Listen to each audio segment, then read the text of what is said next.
For years, Johnny Depp wasn't just a movie star. He was Hollywood. From pirates to misfits, from box office gold to cultural icon, Johnny Depp built a career most actors only dream of. But almost overnight, Hollywood turned its back on him. No warning, no second chances, no verdict, just silence and cancellations. Studios quietly removed his name. Projects disappeared. Contract vanished. And suddenly, one of the biggest stars on the planet was treated like a liability. To the public, the story seemed simple. But behind the scenes, it was anything but.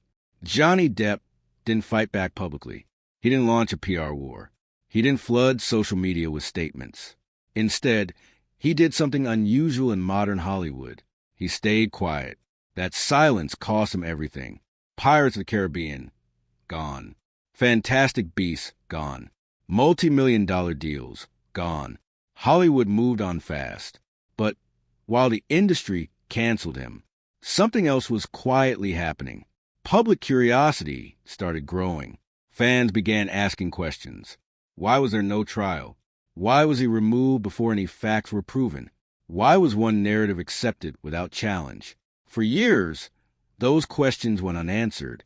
Johnny Depp retreated from Hollywood spotlight.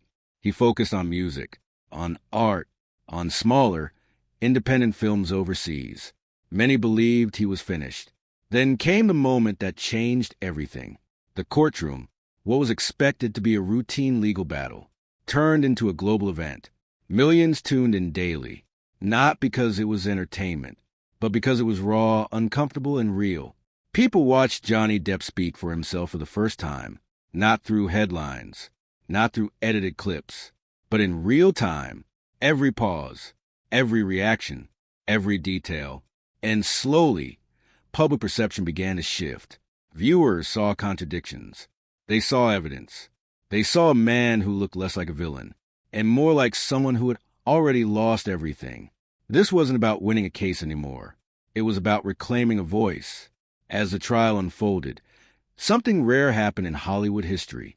The internet turned against a narrative it once accepted without question. Memes turned into discussions. Discussions turned into debates.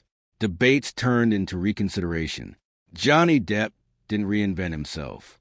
He didn't rebrand. He simply showed up and told his story. And that was enough. When the trial ended, Hollywood didn't immediately apologize. Studios didn't rush back overnight. But doors that were once locked started to crack open. Film festivals welcomed him again. European projects offered lead roles.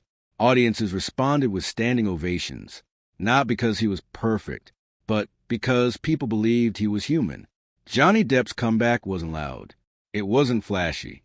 It was slow, measured, and deeply symbolic. He proved something uncomfortable for Hollywood. That cancel culture moves fast, but truth moves eventually. Today, Johnny Depp may not dominate blockbuster franchises like before, but he doesn't need to. He has something far more powerful now: control over his own narrative. His story isn't just about fame lost and regained. It's about how quickly public opinion can be shaped and how difficult it is to undo. It's about what happens when judgment comes before evidence. And it's a reminder that sometimes the biggest comeback isn't returning to the spotlight. It's surviving long enough for the truth to catch up